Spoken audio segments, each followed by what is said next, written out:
I found the list on a Wednesday, slipped inside the pocket of her jacket, the beige one she wears when she's running errands or pretending she's busy. I was looking for her car keys. She said she left them in the kitchen, but they weren't there. I figured jacket, and sure enough, keys were in the right pocket. But the left pocket? That's where I found the paper. Folded once. No name. No logo. Just one of those tear-off notepad pages you get from the grocery store or a realtor who sends junk mail with smiling faces. And on it, a list. 10 items. Handwritten. But not in her handwriting. That's the part that hit me first. Not what was on the list, but how it looked. Neat. Precise. Slanted left, almost like someone learned cursive in Catholic school. Not her usual rushed loops and chaotic spacing. I unfolded it and read. Goat cheese. Pinot Noir. Dried figs. Dark chocolate. 70%. Red leaf lettuce. Almond crackers. Ginger tea. Apricot jam. Fresh basil. Candied pecans. It wasn't a grocery list. It was curated. A mood. It read like someone was preparing a night, not a meal. That's when I paused. We weren't out of cheese. Or wine. And ginger tea? She hates that stuff. Says it tastes like floor cleaner. So who made the list? Who was it for? She never mentioned anyone staying over. No party. No girls' night. No out-of-town guests. Just a yoga class on Thursday and a visit to her mom's on Sunday. I stared at the handwriting again. That wasn't a woman's list. At least not hers. And definitely not mine. I didn't confront her. Didn't ask questions. Didn't fold it back up and pretend I hadn't seen it. I just copied it. Onto my phone. Then I put the paper back exactly where I found it. No reason to start anything. Not yet.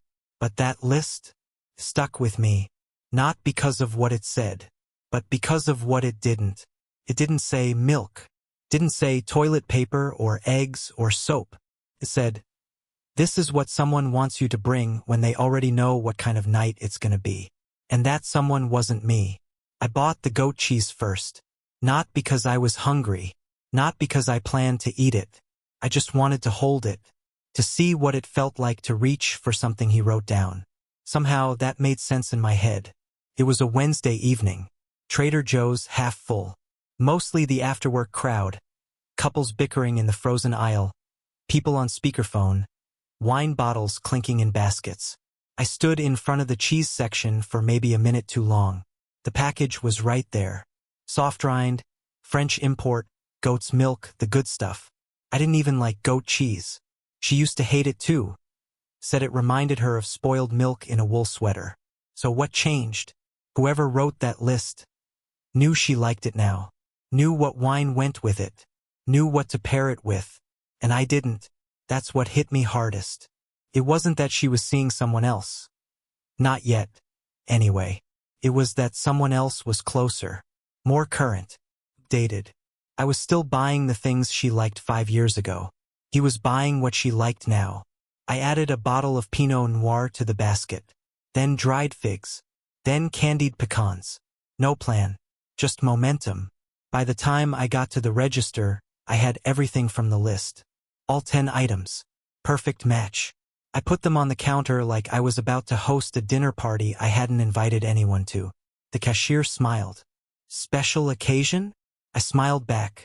Something like that. Back home, I unpacked each thing slowly. Lined them up on the counter. No music. No lights. Just me and the hum of the fridge. The bag of almond crackers sat next to the jam. The basil wilted fast.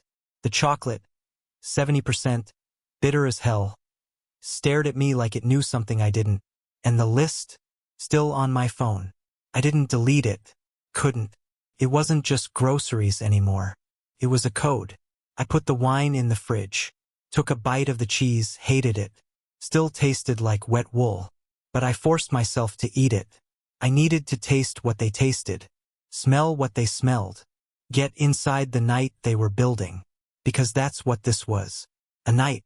Not in our kitchen. Not at our table. But somewhere else. With someone else. And every item on that list was part of the script. The next morning, she came into the kitchen, saw everything laid out. She paused. You went shopping? Yeah, I said, buttering toast. Felt like trying something different. She didn't ask why. Didn't comment on the wine. Didn't touch the crackers. She just poured her coffee, barely looked at me, and left. That silence told me more than anything she could have said. She recognized the list. She just didn't expect to see it here, in our house, in my hands. So I kept going. Started saving receipts, taking notes. Item by item, I was building a trail. Not for her. Not for a lawyer. Not for revenge. For myself. I needed to know. What else have I missed? How many things have changed while I was still being the same man she married? It wasn't about proving she cheated. It was about figuring out who she became when I wasn't looking. And who the hell this guy was. This new voice, this new handwriting. That knew how to write her life better than I did. The thing about liars is they get lazy. They think once they've sold the story, you won't check the receipt. Haley said she had yoga Tuesday and Thursday nights. Same spot, same time. She'd been going for months, apparently. Funny, I couldn't remember her once coming home sweaty. Or ever actually doing a single stretch in the house. So that Thursday, I followed her. She left around 6:10. Tight leggings, light sweater, yoga mat tossed casually in the back seat. I gave her 5 minutes head start, then pulled out of the driveway. She didn't go to yoga. She drove past the gym, past the shopping center, turned into a quiet residential street I'd never been down, parked outside an apartment complex. Not high-end, not rundown, the kind of place people live when they're between jobs or between lives. She sat in the car for a minute, checked her phone, then got out. I parked 2 houses down, watched her walk to a door on the far side of the second building. She didn't knock. She had a key. That's when my pulse actually dropped. Not rose dropped. Because now I wasn't angry. I was focused. She stayed there for 3 hours. No lights turned on. No blinds opened. Just silence. When she came back out, she looked lighter. Relaxed. Like the version of her I hadn't seen in months. I didn't follow her home. Didn't want to get back too soon and mess the rhythm. I went for a drive instead. Thought about every lie she'd told me recently. Work lunch. Mom's doctor appointment. Need to clear my head. All of it calibrated. Measured. Meanwhile, someone else was making lists for her. Someone else was holding the other end of the rope. Back home, I checked our shared calendar. She'd marked yoga every Tuesday and Thursday for the last 2 months. Routine. Predictable. It wasn't yoga. It was him. So the next morning, I called Paul. I hadn't needed him in a while, not since the last time my life cracked a little around the edges. He picked up fast. Need something checked? Address. One unit in particular. I gave him the location. Told him I didn't need confrontation. Just clarity. He said he'd get back to me within 48 hours. While I waited, I went back to the list. Started buying duplicates. One set went in the pantry. The other in a box. A quiet archive of what someone else believed made her happy. I wasn't going crazy. I wasn't spiraling. I was collecting evidence. Not for court. Not for revenge. For the truth. Because what gnaws at you isn't just the betrayal. It's the idea that someone else knew your life better than you did. And that maybe, just maybe, they were giving her the kind of attention you'd stopped offering. But that's the trick, isn't it? Attention only feels special when it's secret. The guy writing her lists, he wasn't better. He was just new. And she? She was addicted to new. Paul got back to me in less than 2 days. He didn't call. He never does. Just sent a text. Come by tonight. You'll want to sit for this. That's Paul for you. No fluff. No suspense. Just enough warning to make you brace. His office was the same as always, dim, quiet, smelled like old leather and cheap coffee. He slid a folder across the table. Manila. Of course. I opened it. First page, photo. Middle-aged guy. Nothing threatening. Soft jaw, bland haircut, looked like the assistant manager at a grocery store who makes corny jokes and drinks instant coffee. Name, Ryan C. Delaney. Age, 38. Occupation, freelance food photographer. I blinked. Food photographer? Paul shrugged. Makes sense with the list. He flipped the page. There it was. Apartment lease. Utilities. Credit card transactions. 2 wine deliveries. 1 gourmet grocery app order. All matched the handwriting list I'd found in her coat. Paul didn't stop there. He had parking logs. Security stills. Even an auto shop invoice for an oil change, Haley's car, dropped off by Delaney himself. Wait, I said. He drives her car? Sometimes. Usually picks it up, gets it washed too. Seen twice at her gym location. 5 times near her work. They move smart, but not invisible. I nodded slowly. Processing. How long? Paul didn't answer right away. He just opened a new folder. This one thinner. Older timestamps. First one was from 7 months ago. A photo of Haley in a cafe. Sitting outside. Laughing at something on someone's phone. Next to her Ryan, same haircut, same vanilla expression. They looked comfortable. Not new. Not testing waters. Familiar. Another photo 4 months ago. Another 2 months. And finally, just last week, her at the apartment. His hand on her lower back as they entered. I didn't flinch. Didn't tighten my jaw. Didn't even exhale hard. I just stared at the last photo. It was taken from across the parking lot. Grainy. Evening light. She's holding a paper bag. Wine bottle poking out. He's holding the door. And they're both smiling. Like a couple. Like a life. I don't know if she's sleeping there, Paul said. Could be. He doesn't live with anyone else. His name's not attached to any other leases. I kept looking at the photo. It wasn't just the smile. It was her posture. Relaxed. Familiar. Like someone who's walked through that door 100 times. Do they eat in? Paul nodded. Most nights she's there. There's a pattern. He flipped another page. Notes. Monday, homemade pasta night. Wednesday, charcuterie. Friday, takeout, same Thai place. He even had screenshots from the app. Shared orders, pickup times, matching their calendar gaps. She's not careful, Paul added. But she's consistent. I closed the folder. Keep watching, I said. You want audio? No, not yet. I got up to leave, folder under my arm. As I reached the door, Paul called out. You okay? I turned. You know what's funny? What? He buys her groceries. Wines. Tea. Stuff I used to get her 5 years ago. Stuff she said she got tired of. Paul waited. I smiled. Guess she just needed it from someone else. And I walked out. Didn't slam the door. Didn't hit the steering wheel in my car. Just drove home. I passed by the same market on the way, the one where I got the goat cheese, the chocolate, the figs. I didn't stop. Already had everything I needed. Now I just had to decide what to do with it. I didn't want revenge. At least, not the kind people usually mean when they say it. I wasn't going to storm into the apartment. Wasn't going to scream at her over dinner or humiliate her in front of friends.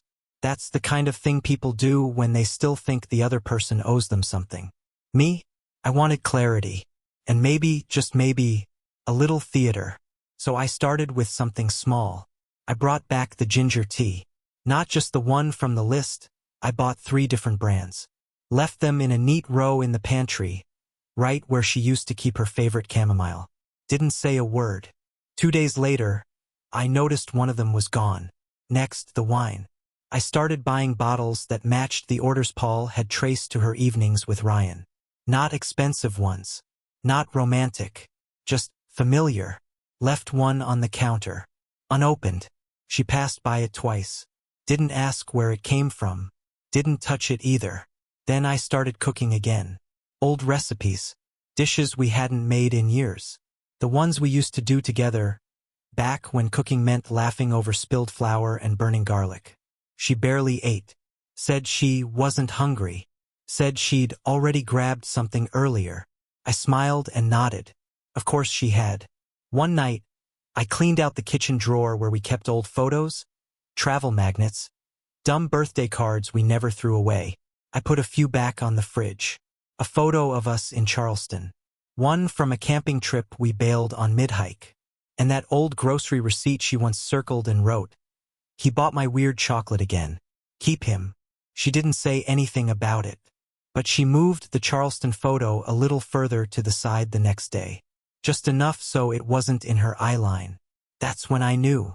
She saw it all. She just didn't know how to respond.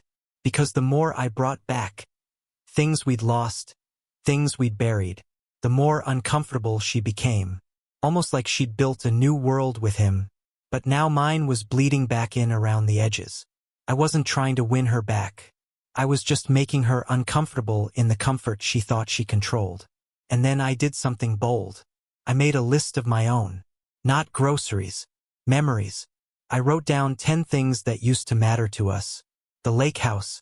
Her mom's lasagna recipe. That song we danced to in the kitchen the day after we signed mortgage papers. The bookstore she used to sneak into on lunch breaks. Our first grocery list, still on the Notes app in my phone. I printed it out. Handwritten. My handwriting. Folded it once. Put it in her coat pocket. Same place I found the original list. That night, she didn't say anything. But the next morning, she wore a different coat. Didn't touch the one with the note for 3 days. When she finally did, I watched her open the pocket. Pull it out. Unfold it. Read it at the counter while sipping coffee. She didn't look up. She just stood there for a while. Then slipped the paper into her bag. Didn't throw it out. Didn't bring it up. Just kept it. And that told me more than any confrontation ever could. She was split now. Not just between me and him. Between who she was becoming and the life she already had. And all I had to do now was wait for the break. She started making small mistakes. Little ones, barely noticeable if you're not paying attention. But I was paying attention. That's the thing about watching someone lie for long enough. Eventually, they forget they're being watched. First, it was the timing. She came home 15 minutes later than usual on a Thursday. No text. No apology. Just walked in, tossed her bag on the chair, said she was starving. I asked, yoga cancel early? She blinked. No, class went over. Instructor's running a new format. Except I already knew that same instructor was out of town all week. Her business posted it on social media. Paul had sent me the screenshot. I nodded. Huh. Must be intense. She gave me a half smile, one of those automatic ones you use when your brain's elsewhere. Then it was her scent. She came back one night smelling like basil and vanilla. Not perfume. Not soap. Cooking. Specifically, the exact scent that came from one of the recipes Paul traced through Ryan's food blog account. Some kind of roasted chicken with fresh herbs and vanilla reduction. Too specific to be a coincidence. So I leaned in when she passed like I was about to kiss her neck and said softly, "You smell like dinner." She flinched. Just for a second. Then stepped back. Oh. I stopped by Steph's. She made something weird. You know her? I nodded again. Always experimenting. She walked off. 5 minutes later, she changed her sweater. That's when I knew she wasn't just covering something. She was starting to crack. Later that week, Paul sent another update. Haley had texted Ryan. I think he knows. Ryan's reply? How? She didn't answer for 2 hours. Then, it's just a feeling. The way he looks at me lately. I laughed when I read that. Because yeah, I was looking at her differently. Not with anger. Not even disappointment. With understanding. She was done. She just hadn't accepted it yet. She had what she thought she wanted. Freedom. Excitement. Someone who wrote her shopping lists in pretty handwriting. But what she didn't plan for her was being haunted by the life she left unfinished. One night, she asked if I wanted to go out. Out of nowhere. Said she felt bad we hadn't done anything lately. I said sure. Let her pick the place. She chose a little Italian spot we used to love. Quiet, old school, dark wine and brick walls. I played along. Let her talk. She tried. Really tried. Asked how work was. Told me a story about her coworker's dog. Smiled in that way she used to, a little too wide, but still beautiful. But every time she looked at me, her eyes darted away too fast. Like she was measuring my reactions. Like she was wondering how much I knew. I didn't give her anything. No hint. No accusation. No slip. Just small talk, good wine, split dessert. On the way home, she said, I'm glad we did this. I looked at her and said, yeah, me too. But what I didn't say was, I wasn't doing this for us. I was doing this for the version of her that still lived in my head. And that version was already gone. She started coming back. Not physically, she never left the house. But there was this attempt to return to something. To a role. To being a wife again. To closeness. And the sad part? It felt rehearsed. Like a bad actor trying to remember how to smile. One Sunday morning, I came back from a run. She was in the kitchen making an omelet. Coffee was brewing. My mug was already poured just the way I liked it, warm, not hot. I wiped my face with a towel and walked in. You're cooking? I asked. She turned, smiling too fast. Just felt like we hadn't had breakfast together in a while. I nodded. Didn't go closer. Just sat at the table watching her move around the kitchen. She plated the food. Sat across from me. Watched my face like it held some kind of answer. I took a bite. It was good. Really good, actually. Remember when we fought about the way I salted eggs, she said suddenly. I looked up. You said no one could salt them like I did. I nodded again. I remember. And then silence. Not because I didn't have anything to say, but because I realized. She hadn't come back. She was just afraid that I'd left. That week, more of the same. Brushing her hand across my shoulder in passing. Leaving lunch in the fridge for me. Digging out my old hoodie and neatly folding it at the edge of the bed. But all of it too late. See, when someone breaks the house, putting a picture back on the wall doesn't make it home again. I saw it in her eyes. Not guilt. Fear. Not of confrontation. Of the quiet. I wasn't yelling. I wasn't asking questions. I wasn't playing detective anymore. And that terrified her. Because she could tell I had stopped needing answers. One evening she came out to the porch where I was scrolling through my phone. She sat next to me too close. Are you avoiding me? She asked. I didn't look over. No. Are you angry? I paused. No. Then why does it feel like this? I locked the phone. Set it down. Then said calmly. Because I don't trust you anymore. And honestly, I don't even blame you. I just don't feel like you're my wife now. You're here, but not with me. She didn't reply. She stood up. Went back inside. I stayed out there for a while. The air was still. The kind that feels like it's waiting for something. Later, I heard her crying in the bedroom. Not loudly. Just barely. But tears didn't mean anything anymore. Because I wasn't angry. I wasn't sad. I was done. By now, there was nothing left to doubt. She wasn't mine anymore. Hadn't been for a while. She was just slow to accept it. I, on the other hand, was past acceptance. Now I was preparing. Not in anger. Not in bitterness. Just in truth. I opened a drawer in my study and started organizing. Paul had sent everything I needed, neatly labeled, sorted by date. Photos. Location logs. Restaurant receipts. A copy of the lease in Ryan's name with Haley listed as a recurring guest. Screenshots of her texts. The original shopping list. My own list, the one I left in her coat, folded in my handwriting. She still hadn't mentioned it. It was all there. I placed everything into a binder. One of those sleek black ones you'd use in a presentation at work. Because this wasn't revenge. It was a report. A summary of a failed investment. When I was done, I set the binder on the dining table. Didn't hide it. Didn't put a post-it on it. Just left it there. That night, I cooked dinner again. Nothing dramatic, just something simple we used to make together. She came in, looked at the table, paused when she saw the binder. What's that? She asked. I didn't answer. She sat down slowly, started picking at her food. Barely eating. I've been thinking, she said after a few minutes.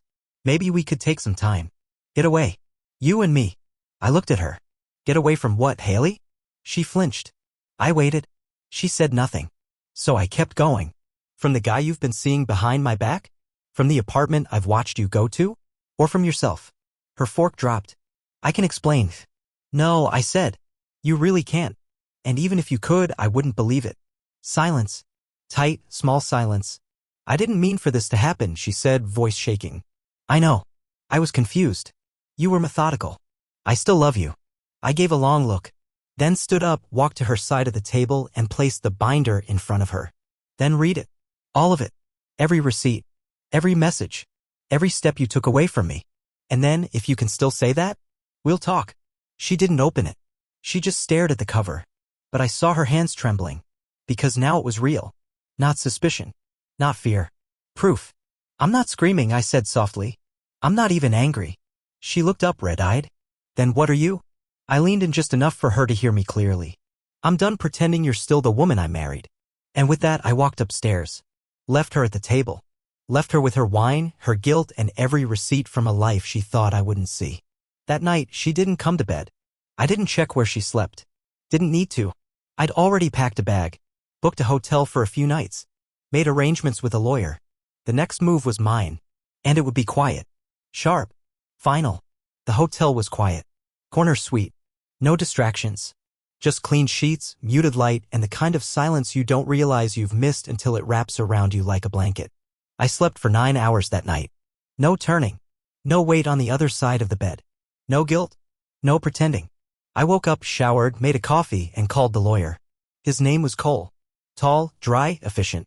The kind of man who never needed to raise his voice because he always knew he'd win in the end. He'd already seen the binder.